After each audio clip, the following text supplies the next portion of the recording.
Absolutely. So we want to welcome everyone to this webinar about how to stand out in an interview.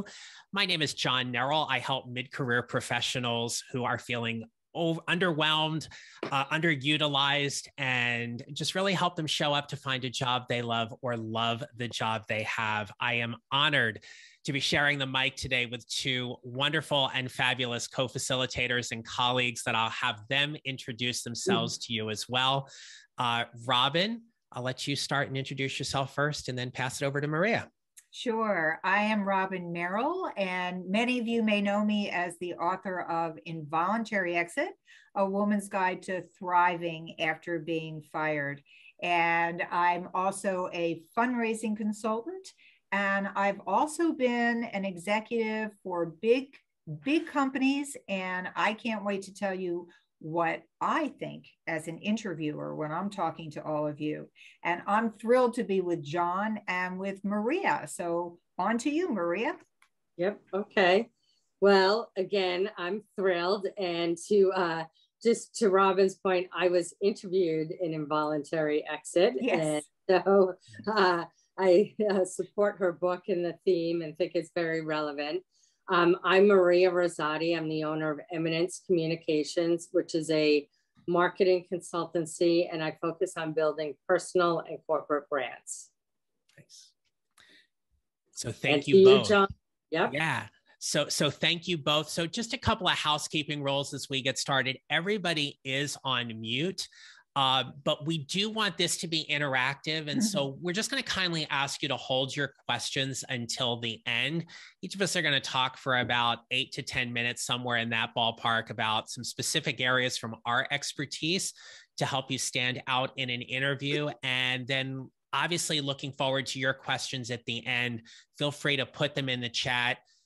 I'm going to be monitoring the chat throughout the webinar today, and you'll see my eyes kind of shifting all over the place. So I'm just either looking at where the chat is or looking at some notes that I have on the side here and everything. So just want to kind of set that ground rule. So we did have a few more comments here.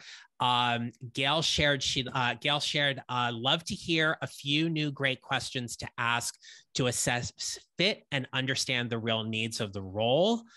Madhu shared a lot of executive roles is by word of mouth. So how do you use your network to get considered for those roles via your network or through the right recruiting firms? All right. And yes, Rita, this session is being recorded. So everyone who is registered for the webinar, whether you're attending live or going to catch the replay, will get an email from us either later today or no later than tomorrow with that link to that recording. So you will have it. So to get us started, what I want to just kind of frame here is that I strongly believe that interviews are really nothing more than relationship building. It's an opportunity for you to share your talents and expertise with someone who is genuinely interested in who you are and what you do. Now, whether that's been through a formal channel of applying through a job online and an applicant tracking system that you cleared and got to a hiring manager or a recruiter or an HR professional who wanted to learn a little bit more about you, or to the point earlier, you've networked, you shared your resume, they want to have a conversation. I like to think as those initial stages of interviews are really nothing more than sitting down and having a cup of coffee or tea with somebody, playing this game of get to know you. And one of the things that often trips up a lot of my clients, and maybe you've struggled with this too, especially when we talk about those little nuances or how to finesse certain parts of the interview, is answering that tell me about yourself question. One of the biggest pitfalls people fall into is they want to regurgitate their resume or they want to regurgitate their LinkedIn.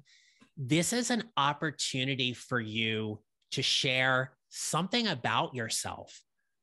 And so one of the things I want to offer you today is to change how you answer that question by starting it with these two words: I help. When you start with I help, One, you're coming from this place of value and service that is going to help that hiring manager learn more specifically about your area of expertise, and how you're going to help them is evident by the problems they've listed in the job description. Those problems are all in the job duties, because you're going to solve those problems because you're going to fill that particular role. But our brain gets triggered differently when we hear I help. So to follow up on that, maybe you help internal partners. Maybe you help external clients. Maybe you're helping a financial division in a company be more efficient through certain processes. When you answer that "tell me about yourself" question, it's all about who you help, and it's about what you help them do specifically. I like to think of it as there's something about your genius, that thing that you're really good at, that not a lot of people are. I have a dear, dear friend of mine who is a specialist when it comes to tax law. And she's one of the few female partners in the Big 8 accounting firms in tax. She actually makes tax law kind of exciting and tangible and relatable. That's part of her genius. There's something that you do that, imagine sharing that when you start off the interview. When we started today, we all shared something about who we help with, right? So yes, there's a part of it that is professional, but more and more people want to get to know exactly who you are, right? So you might want to share you're a parent, you're a spouse, you love to travel. Maybe you've been to all 7 continents. Maybe you love nothing more than sitting on the couch and binging this favorite show on Netflix that you can't stop talking about. For me, I would always go into an interview and I would say, I'm an avid game show enthusiast, and I was on the game show Chain Reaction on the Game Show Network in 2006, and I'm a professional bowler. Now, I'm going to pretty much bet a good chunk of money on the fact that anybody who came in to interview for that job wasn't a game show enthusiast and a professional bowler. So if anything, I'm memorable, right? You want to be memorable because that's how you're building the relationship. We go into interviews with this outcome. I want to get offered the job. I want this to work. I want to get out of this toxic situation that I'm in professionally. And if I get this job, I move on to something else. When you get tied to the outcome, you lose your focus about building that relationship with the hiring manager. So how do you do it? You listen. You listen to their questions. What are they asking? You engage them. You go back and you think about that job posting, and you think about the things that come up that you're curious and you want to learn a little bit more about. Be intentional about the questions you ask in return. The questions you ask as part of the interview process, whether it's at the end when they say, what questions do you have for us? Or they're the questions you ask in the scope of the general interview. They say a lot about you. I coach my clients all the time. If you want to ask a question, what's a typical day like? Don't. Save that for HR, right? But ask them, what's their greatest challenge? What's the one thing you're really proud about that you've done in the last 12 months? What's the one goal you wish you achieved and you haven't? Find a way to get really curious and ask those questions that really are all about relationship building. That's going to help pull you closer into their circle. That, look, ideally, you're going to want to be made the offer for the job. But if you're not, at least make it hard for them. At least make it difficult that they're like, hey, we really wanted Robin for the job, and Maria's really strong, and now we've got to decide how to choose between these two. one of the things, we'll all talk about this, it's an employee's market right now. As an active job seeker or someone who is just interviewing to see whatever's going to be next, you hold a lot of cards in that people are obviously interested. Companies are also taking their time making some decisions. And so your timeline may not meet theirs. The more you can build the relationship, the better off you are. Smile, be personable. If they say something respectfully funny, laugh at it, right? If you're Robin, I know you're going to talk about this a little bit more, but think about how you're showing up and you're having that presence in the interview. But if you are someone that prides yourself in connecting and building relationships, use that as one of your strengths moving forward, to just think about how you can find ways to connect and be more personable with that hiring manager. You will absolutely stand out in your next interview. All right, so just as a reminder, we're going to hold all the questions till the end after the three of us are done, and we will get back. So Debbie and Stephanie, I just want to acknowledge they're there, but we're just so we get through this and get through the content, we will come back. So Maria, I want to turn it over to you. And so what would you recommend to help somebody stand out in their interview?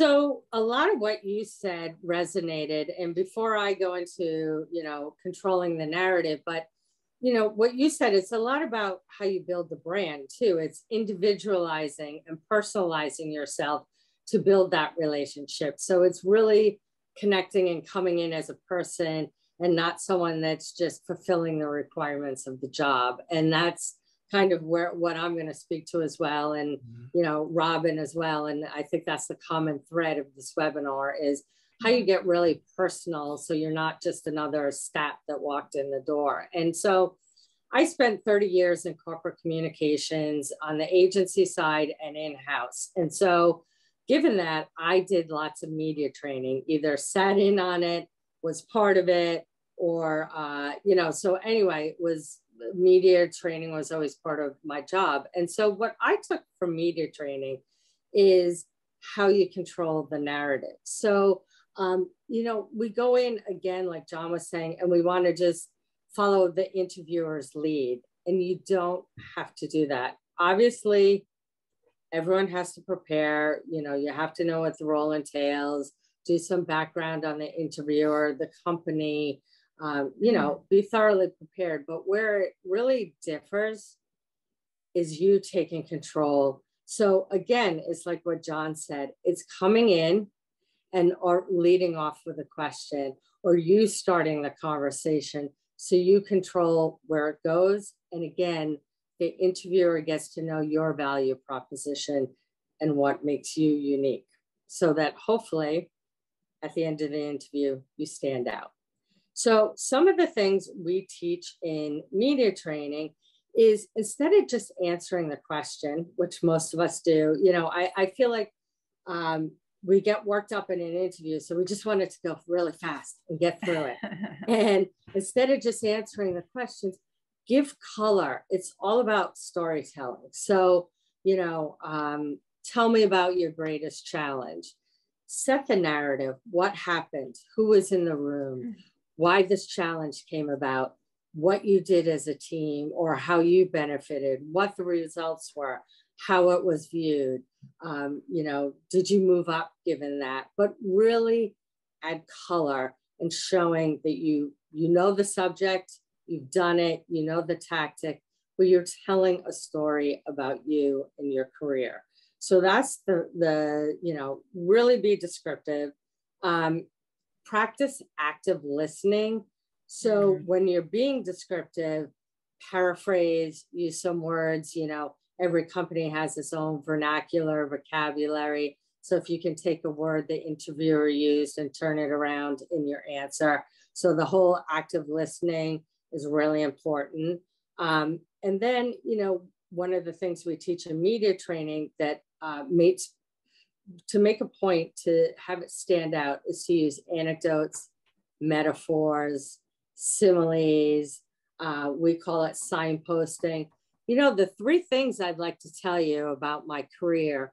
So if you can use any of those tactics to really make a point, and again, practice all this as much as you can ahead of time, but have those things. And I will tell you, when I work with clients, once we do the media training and they're actually doing the interview, I tell everyone, just like I have right now, have a little cheat sheet in front of you with overall themes, topics, supporting points, so that that you get your messages across. And honestly, it's harder to do in person, but I check off the boxes so I know when I've made my points. So that's, helpful. And then, and also use research. If there's, industry research says that CMOs who have done XYZ tend to excel. Well, I have done XYZ and the result is. So as much as you can, again, have a guidepost that's showcasing your metrics, utilize it. And another thing is, don't let negative questions throw you. Lean into them. So, if we all watch the news shows and politicians, and whenever they get a question they don't want to answer, they do something called bridging. So they say, well, yes, that's right, but let me really tell you what's important. So don't, acknowledge the negative question. And, no one's perfect. We've all had challenges. So acknowledge it, say what you did, what you learned, but also bridge and say, okay, but, going forward, I've done X, Y, Z. So again, it's you shaping and not letting the interviewer dictate where the narrative goes and where the story goes. So, and also like John said, he comes in and he says, I'm a bowler and I am a game show fanatic. Have a motto. It's great to come in and say, hey, people categorize me as the extrovert who blah, blah, blah. Or, my colleagues often say or say something personal, I collect blah, blah, blah. But have something again that shows that you have some sort of interest and personality outside of the job. And then, engage the interviewer too. I mean, like I said, a lot of times people try and just answer the questions, but provide feedback. Go back at the interviewer. Have a dialogue. It's building a relationship. So be interactive. I always have 10 questions that I can just pull out and ask to continue and to engage and to show I care about that person. So I think that's crucial. And then lastly, when you're closing the interview, they always say, do you have any last questions or anything else you'd like to ask? Again, signpost it with, well, here's the three things I'd like to leave you about myself. And then provide those three things. And the other thing that, as John said, you can say, I help. But what I've learned from all my years doing branding, being in branding workshops, most companies and people tend to talk, it's I. So if you also go into the interview with the perspective of, hey, I saw these are your challenges and I'm really good at providing solutions. And here's some of the things I think I can do to help you. So that's another thing to keep in mind. It's not about you, it's about them. So as you're doing your storytelling in your narrative, it's how can you help them in their current challenges? So maybe that's the first question after the introduction. As John said, what are your challenges? Why did the last person leave this role? What type of person you're looking for, so that you can tell them how you can help them and provide a solution to what they're looking for. So with that, and I tend to be a fast talker, I think that was slow for me from being from New England. I'm going to turn it over to Robin, but I think there's that thread of making this a relationship. It's not a transaction. Wow. Thank you, Maria. Thank you, Maria. Yeah. Thank you, John. I wish I had known this years earlier when I went on all those interviews that I went on. So, and I totally agree with the theme of building relationships. And as John said, I'm going to talk about presence and showing up. And I'm going to talk about it in a really practical way, about how you practice your interview performance. And it is a performance. And when it's virtual, if you have felt that this is tougher, you're right. It is tougher. Tougher to build a relationship when you're staring at squares on the screen. Not impossible, but I just want you to keep in mind that it's not you, it's the medium, okay? So here's some screen tips. Everything visual is important, right? So let's start with lighting. You don't want this, right? I still see people that go in and out from dark to light. Do not sit in front of a lit window. That is like trying to shoot a photo into the sun. Just remember that and you'll never make that mistake. The best lighting ideally is in front of you or maybe to the side. Now, if you have an interview scheduled for Tuesday at 6 p.m., set up your lighting on Monday at 6 p.m.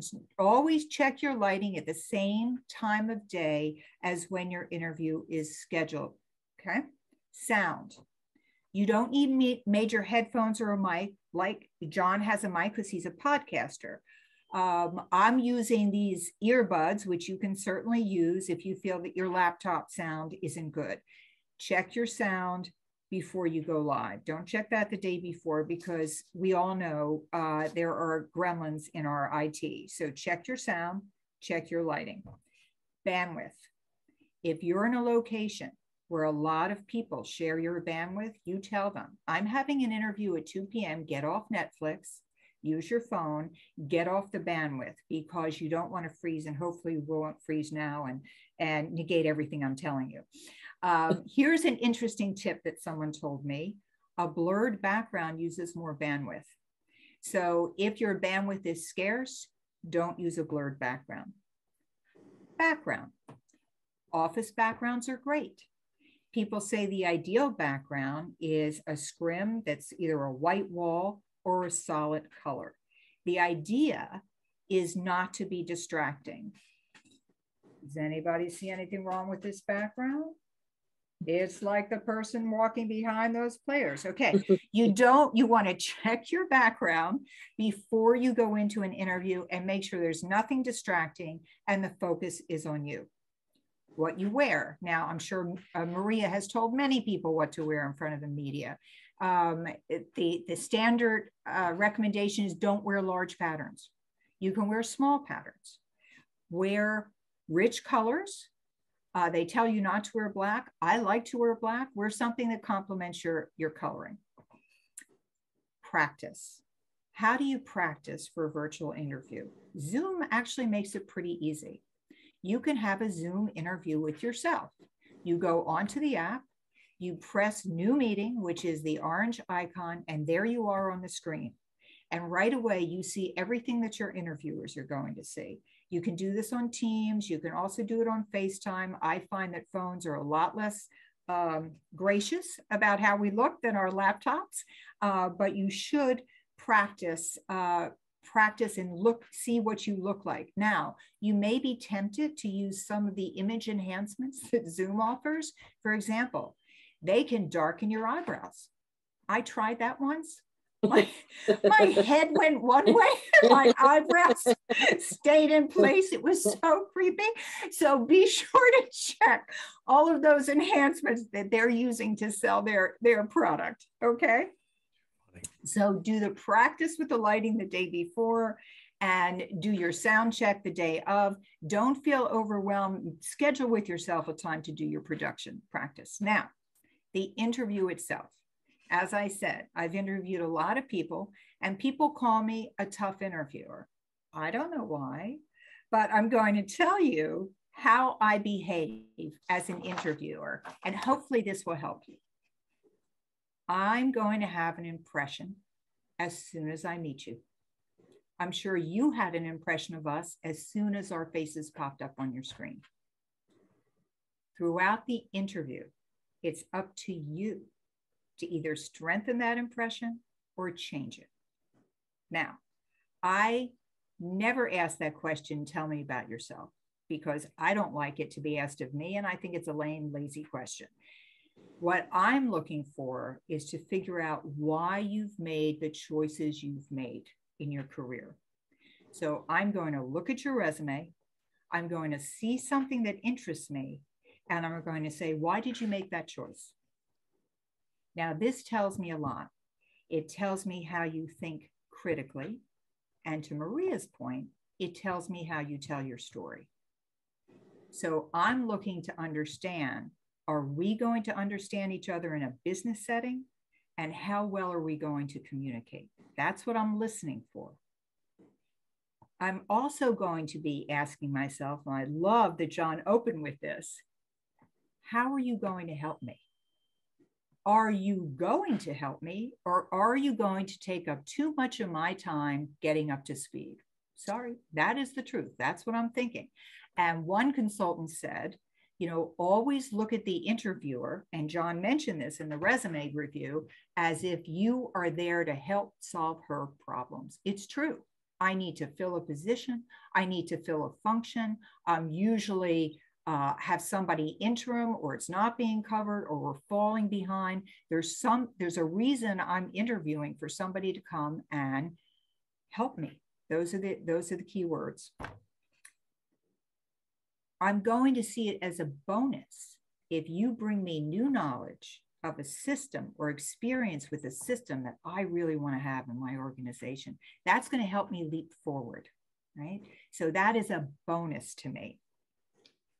All the time, I'm going to be wondering if I'm going to enjoy working with you. And this is the chemistry elephant in the room. To say that chemistry is important is an understatement. And I saw early on in the chat, how do I finesse the small things?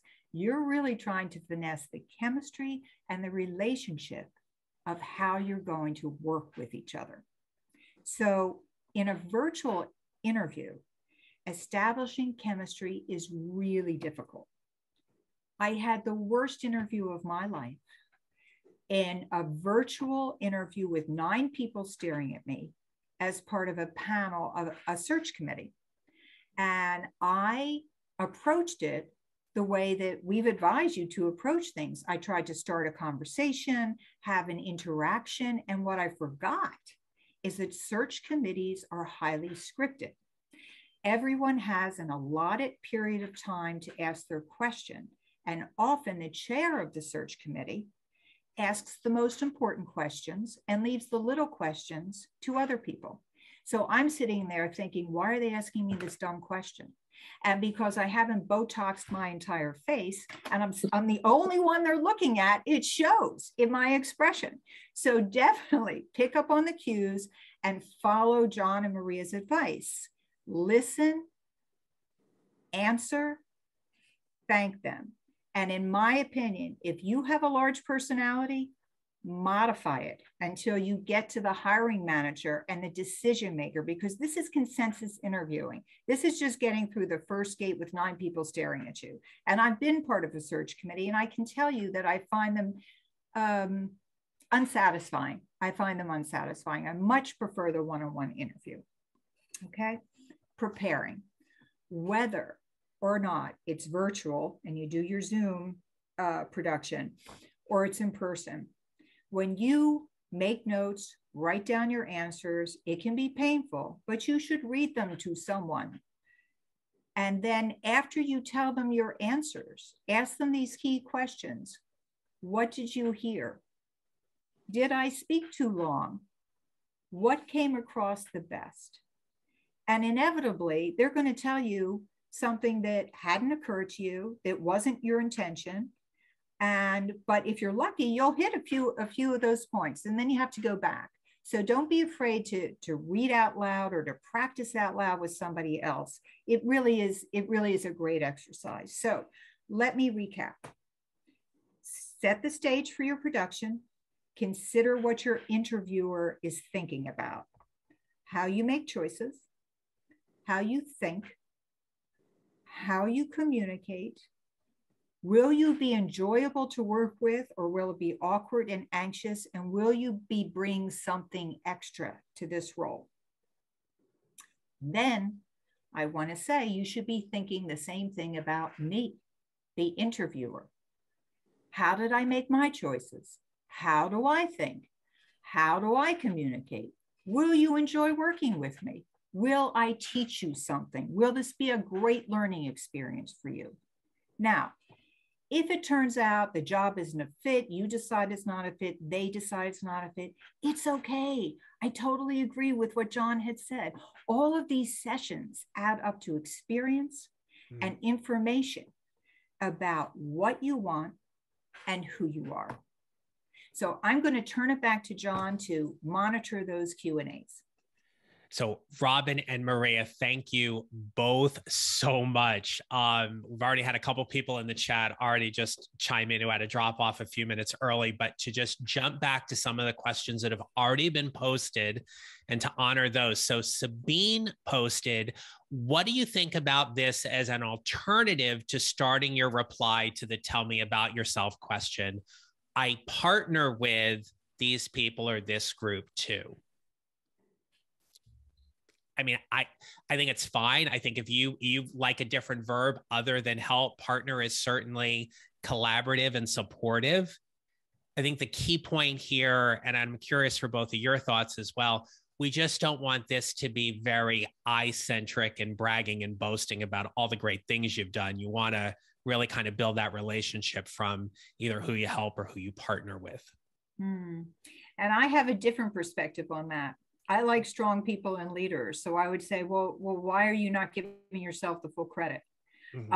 Which you may not have thought about. I mean, I like collaboration, that's fine. But if I'm looking for somebody to fill a role where they have to be strategic and think forward, I want them to say, I like the beginning, I help.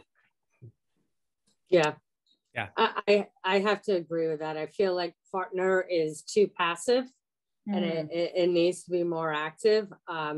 But you know, instead, I think the whole goal is setting the stage, especially when you're mid to senior level, is showing your mastery of strategy and vision. I think when you're lower in the rungs, it's more about tactics and skills. And as you go higher up in the organizations, it's reinforcing the soft skills. So, you know, I would even start off with, I am, you know, something that speaks to a soft skill, your leadership style, you know, being inclusive. So those are my thoughts. Yeah. Thank you both. Absolutely. Debbie had posted, how does one authentically answer that what's your greatest weakness question without it sounding rehearsed? Is that a bridge, Maria? Is that a bridging question? It's definitely a bridge. And unfortunately, I think that's too much of a standard question that we've all rehearsed an answer to it. And, you know, I believe in being authentic and transparent. So like I said, you know, I would say something like, you know, we all make mistakes, but I learned from my mistakes. And use that as a bridge or something like that. Because obviously, you know, if you're perfect, you're in the wrong place.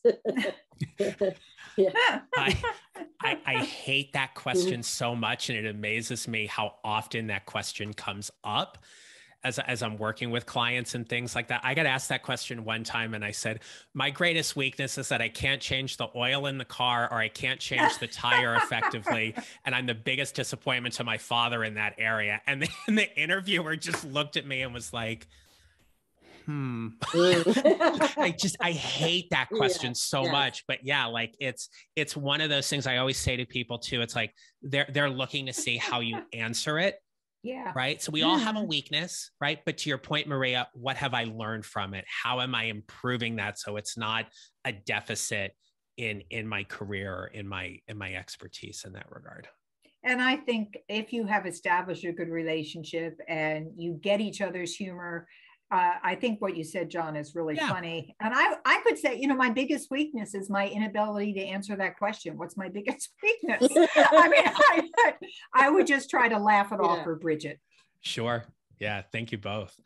So from Stephanie, do you really feel like it's still a job seekers market with all of the recent layoffs and looming recession?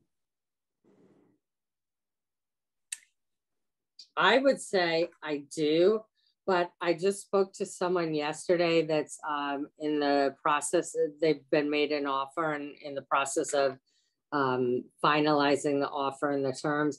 And I am shocked at how lackadaisical HR is in this hiring market. And, you know, your first introduction to a firm and their brand is through HR. And I am constantly amazed that HR is not representative of the company or a company that I want to work with. So that's a little off topic, but I do think it is still very much a talent-driven market, and it's all about reinforcing what you can provide the organization to meet their needs. Yeah, I think that it is. I prefer the term high wins market. It's very confusing. I think it's very confusing, and there is a war for talent, but I agree. There are so many openings, and it's like a mismatch of the number of vacancies and the number of people looking for positions. And it really depends on industry. In the fundraising industry that I'm in, there have always been vacancies, and there have always been mismatches of need versus talent for whatever reason. But I think it's not a clear cut as the media would have us believe. So if you're having trouble landing a job, don't think it's just you. It is not. And to that, you know, I would say even in a talent-driven market, there's still ghosting that goes on. Yes. There's a lot of these tactics. And that's what I was saying is you think, you know, the organizations would be eager to bring people in to fill their vacancies or the skills they need. And that hasn't really changed. Yeah, I'll just add to it that what I'm seeing from my clients and in my work is that on average, typically about 4 weeks until you have submitted your resume into a system before you get any kind of acknowledgement. So either a thank you for applying, we'll have someone contact you, or no. The timeline on that initial response seems to be a little bit longer. And from talking with people in HR specifically, they're just overloaded. They're just overloaded with everything. So yes, back to the point earlier, your timeline may not be theirs, but just keep your networking, keep applying, and something will come. Also, you know, in this day and age of LinkedIn, which, you know, to me is my go-to default social media network, but see if you can find someone at the company or someone that can help you get ahead, because, you know, we all know submitting to an opening, it's an algorithm that's first determining if you're even good enough to make it to HR. So I feel like that's where the process goes wrong too. So if you can get ahead of that, or, you know, most 90% of the jobs I ever got were through networking. And I just feel like when you get to a certain level, is applying to a job through Indeed the right answer when you're at a, you know, mid to senior level executive? I don't think so. From Jemima, how acceptable is it to take notes during an interview? It's fine by me. Yeah. That's shows fine. you're curious. Yeah. Yeah, I would agree with that. I would just layer on, you don't have to write down everything. Yes. So just to that point, you know, write down some keywords, write down some things that trigger you. But Maria, you talk so much about branding. It is part of that in terms of your branding. I think it's great to be attentive and capture some things, but I would advise not being a voracious note taker during the interview. And I would say, again, in the theme of presence and how you show up, bring a nice journal, right? Yes. Right? Everybody looks at how are they taking notes? Is it on scrap paper like I usually do? Bring a nice journal. And I've had people sitting across from me not only take notes, but then go back to their journal and say, well, I have all these questions. Let me just look and make sure I've asked them all. That's all fine. It shows that they've practiced and that they're prepared and they're really taking this seriously. So I think that's a good thing. Yeah. And a nice pen. That's right. Nice pen. Absolutely. From Nancy, I sometimes get excited about an answer and probably talk a little too long. An executive recruiter talking about interviews said, quote, answer a question and get off. What's the balance about showing enthusiasm and knowledge and keeping it short? Well, from my perspective, and I should have mentioned that in my little spiel, but definitely don't, get to the point, add color, be descriptive, but don't belabor it, because that's when you wander and you start the interviewer forgets the point you're trying to make. Right. And this is where it's important, as I said, to practice with someone, because they're going to tell you, when you ask that question, what did you hear? If you're all over the place, they really didn't hear a message. They heard you rambling, and they'll tell you, oh, you went on too long and I lost interest when you got to this point. So practice is important. And just putting that, I remember going to a national park, and the park ranger there was an excellent public speaker. And he said, the most people can remember are 3 points. Have your 3 points, make them, exactly, and then wait. And I'll offer, if you want a time frame, don't go longer than 2 minutes per response. Yeah. So what we say in podcasting a lot is when a host asks you a question, if you talk longer than 2 minutes, you're going to lose the listener's interest. So make your point in 2 minutes and then allow for some kind of dialogue or follow-up. That's great. Yeah.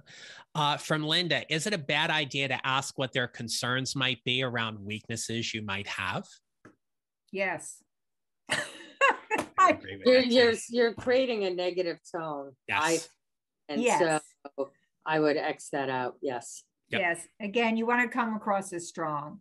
You don't want, you don't want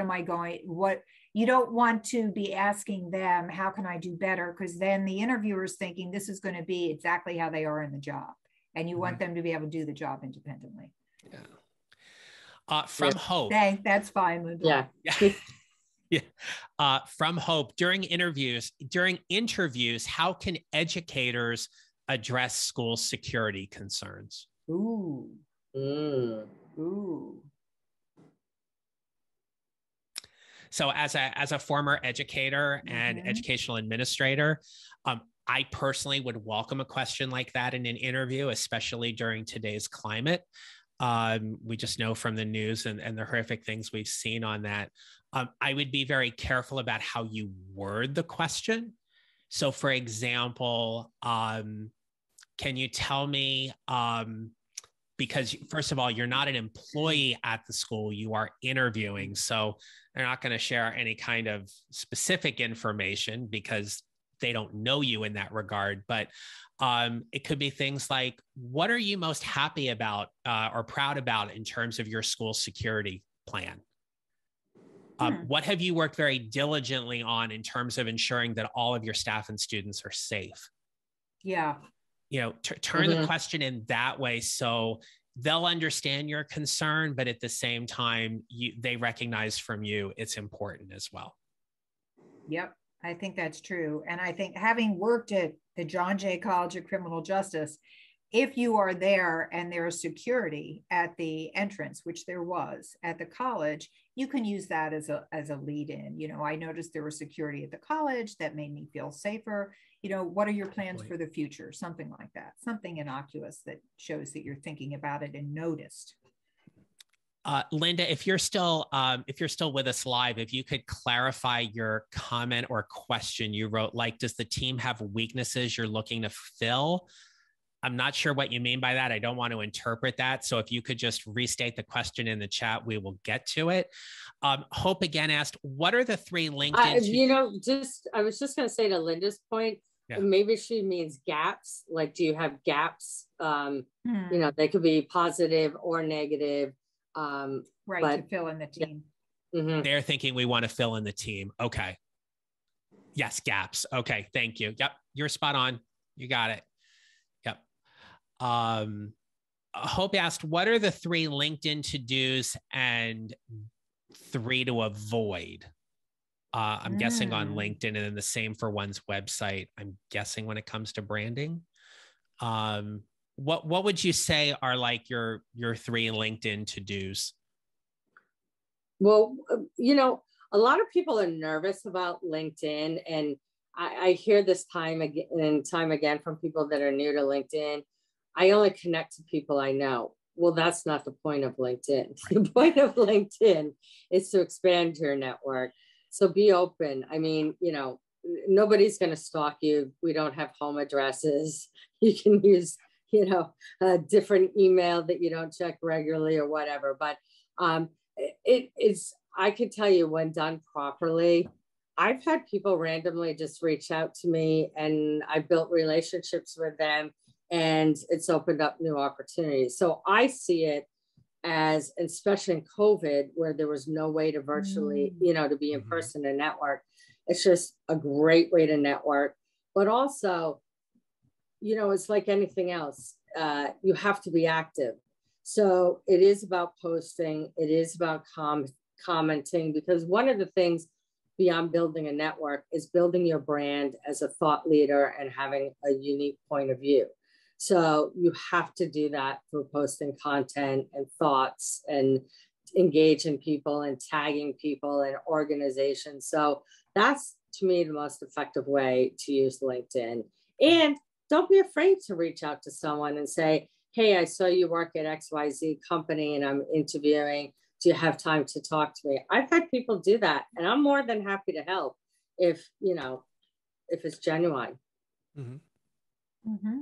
Mm-hmm. And I'm sorry. Go ahead. No, go ahead, Robin.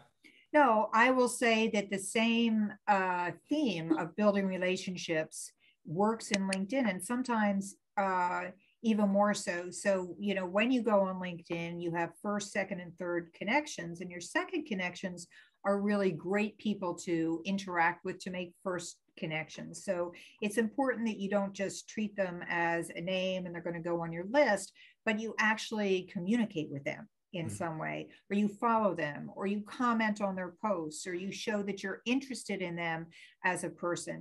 And I for one think that LinkedIn is great, especially when we have this strange remote from work, or we isolated or we not isolated situation.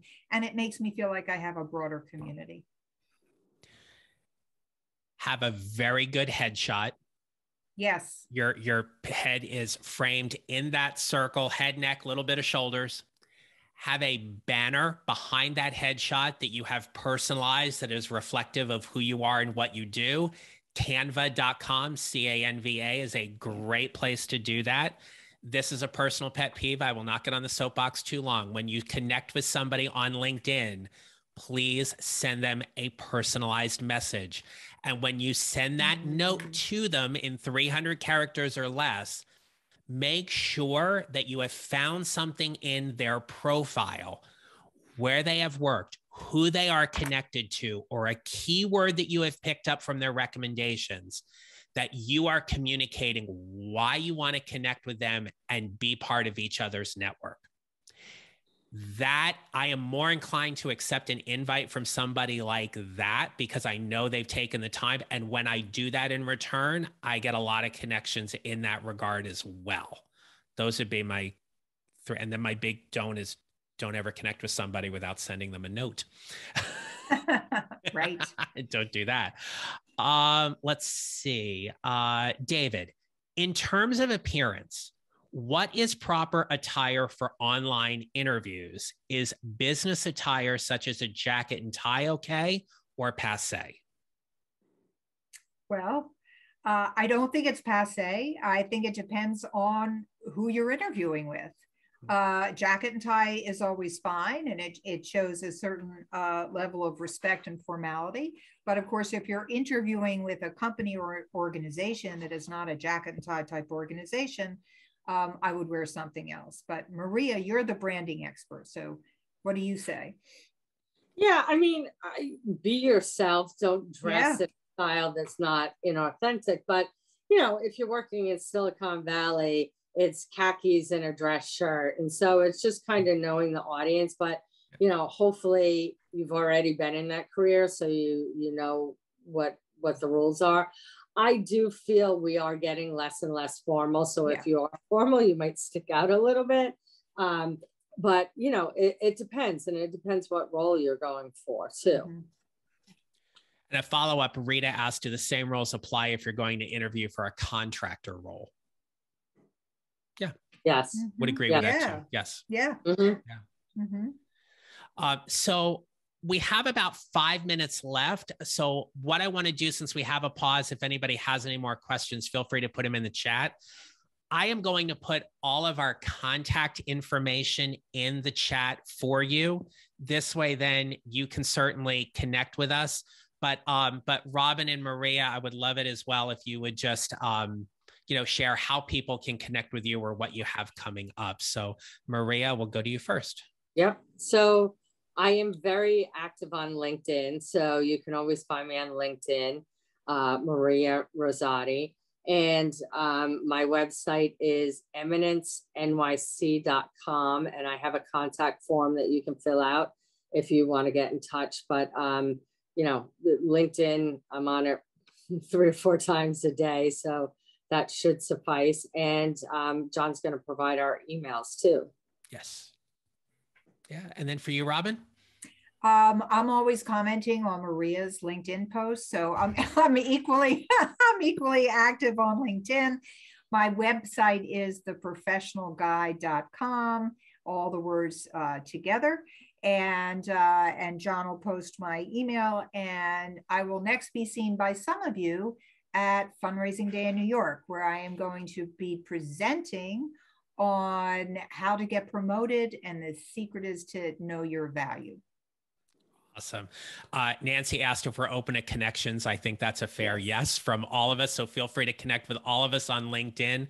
I host the Mid-Career GPS podcast. You can find that on your favorite listening platform as well. It is designed to help people just navigate their mid-career journey, and that also includes interview stuff as well. So I certainly invite you to follow the Mid-Career GPS, and I have a private Facebook group called Your Mid-Career GPS, which you get to join a fabulous community of like-minded people who are just trying to figure out whatever is next. So you're welcome there. So we're getting lots of thank yous and everything. I am so glad. We're so glad that you all found value in this today. And one of the things that it's just the data person in me, I always like to see how long people stay on. And we had practically everybody who joined us live, and people who had to exit kindly just said, you know, we had to exit and stuff like that. So there is one other bit of housekeeping before we go, and that is simply, if you found value in this, and if you liked what we did today, we would love to come back at a later date and do another one of these. And we're brainstorming topics, but if you have topics in mind, please go ahead, put them in the chat for us or reach out to us directly, and we will consider them for a future webinar. But Robin and Maria, I hope you're seeing all the great stuff in the chat too. We are. I am just honored. Thank you so much. We are honored. Yes. All right. Yeah. Okay. So. Okay.